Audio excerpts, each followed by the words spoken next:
There is a taste in here that you cannot find in other vegetables. And the more you eat, the more it's become tasty and you keep on, asking for it. What this farmer in Hawaii is talking about is not a vegetable, it's a tree.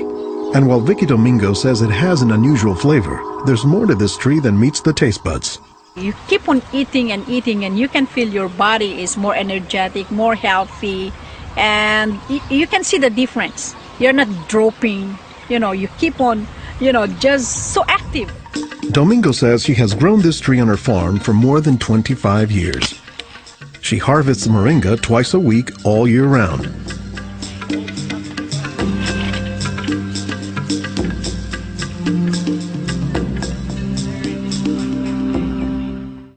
Domingo says there are many nutritional and medicinal uses for moringa. All parts of the tree are usable, from the roots to the stem, to the leaves, to the flowers, and to the pod.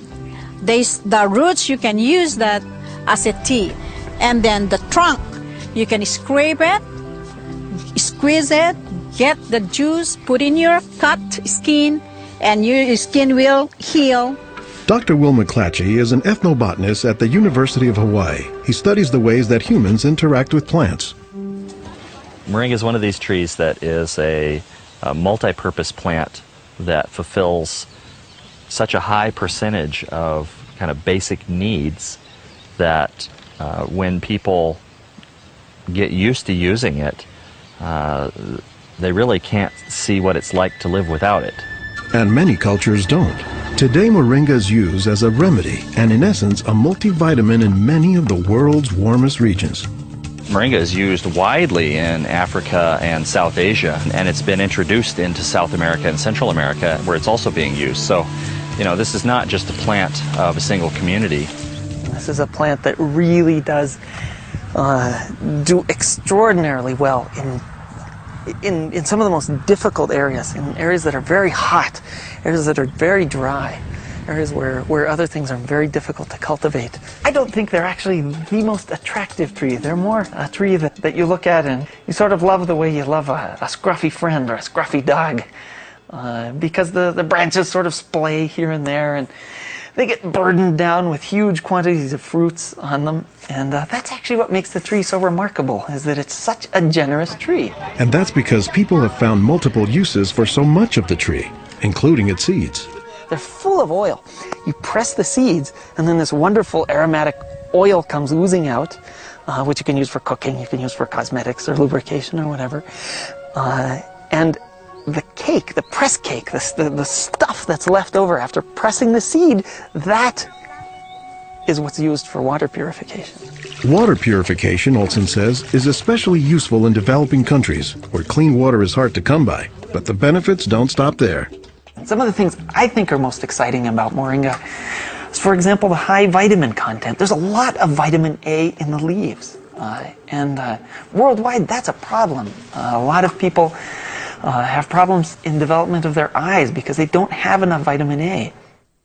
Moringa's vitamin A content, and its content of vitamins in general, has caught the attention of scientists around the world. So I started to read about moringa, and I was absolutely amazed about the richness in nutrients, in many antioxidant compounds, in vitamins. Dr. Monica Marcoux is a pharmacologist who has studied many plants. She has done extensive research on moringa and says it has significant nutritional potency. This subject is one of the topics of her recently published book, Miracle Tree. To me, it was just a natural pathway from my scientific background and my love for trees to writing this exciting book on one of the most exciting and extraordinary trees of our world. Marcoux spends much of her time looking at trees and plants, both as a pharmacologist and as an artist. While Marcoux, the nature photographer, is grabbing shots of plants, Marcoux, the pharmacologist, says she has a bigger concern. We are having an epidemic of cancer and cardiovascular diseases and many other chronic diseases.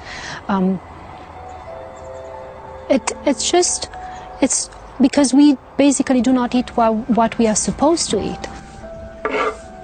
Most of the plants are famous for a particular type of nutrient, like for instance the orange or the lemon is famous for a high content of vitamin C. The spinach, for instance, on the other hand, is famous for its iron content.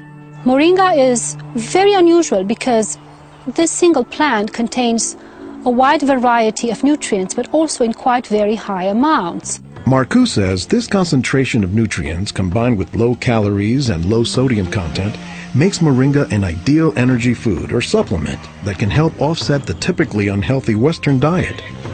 Many of the Westerners are also deficient in antioxidant and anti-aging substances that are mostly found in plants. Antioxidants, according to the National Institutes of Health, protect the body's cells and may prevent cancer. And Marcoux says moringa is a treasure trove of antioxidants that happen to work hand in hand. Antioxidant substances and antioxidant vitamins work together in the body. For instance, it's known that selenium works better in the presence of vitamin E. Moringa has high amounts of selenium and has also vitamin E. Moringa is well known for being a good source of leafy green vegetable protein. And you don't get a lot of protein out of many vegetable foods other than like beans and things like that. So getting it out of the leaves is really a big deal. And while there are a few other plants like soy that are protein rich, Olson says moringa is special. I have a lot of food allergies. I'm allergic to wheat, I'm allergic to eggs. Soy tends to be a fairly highly allergenic food. It causes allergies easily in many people. We think that this is because of the form that some of the proteins are in soy. They're apparently in a form that's very simple and fairly easy for the body to assimilate in moringa. According to the United States Department of Agriculture, moringa contains 18 of the 20 amino acids, building blocks of proteins that are found in the human body. And, says Marcoux, moringa is one of the few plants that contains all of the essential amino acids. Moringa contains all the 9 essential amino acids that actually we cannot produce. Their presence, but also their ratio, is very beneficial, and it is estimated that this ratio is very good for absorption and for being bioavailable to our bodies. In most of sub-Saharan Africa, any baby has a 20% chance of dying before he reaches the age of 5. In some countries, up to 40%. And even those who survive past the age of 5, up to half or more will suffer from malnourished physical and mental development. As the former regional representative for Church World Service in Senegal for 16 years, it was Lowell Fugle's mission to help local clinics develop ways to save children at risk to malnutrition. So Fugle went to work, both planting moringa trees and, more importantly, educating healthcare workers on how moringa can help stave off malnutrition.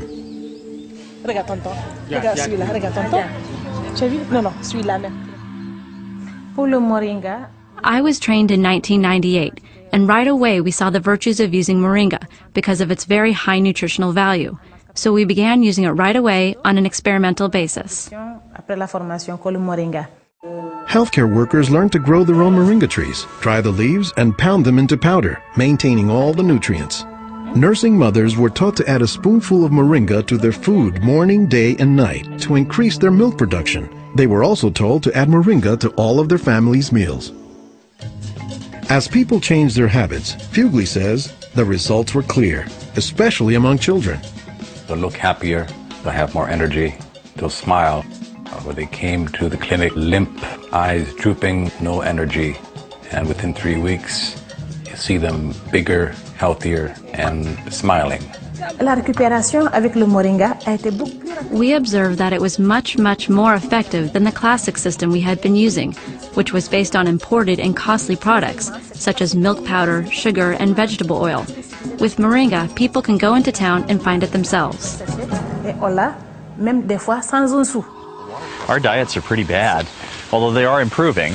But one of the reasons they're improving is because we're starting to adopt more and more of these kinds of plants. I've been in villages where the only trees that survive and grow well are Moringa oleifera, which is really amazing when you consider how many useful things the tree provides. Moringa it comes very close to being a perfect source of nutrients in terms of variety and concentration. So that is, I think, very unique about this moringa tree.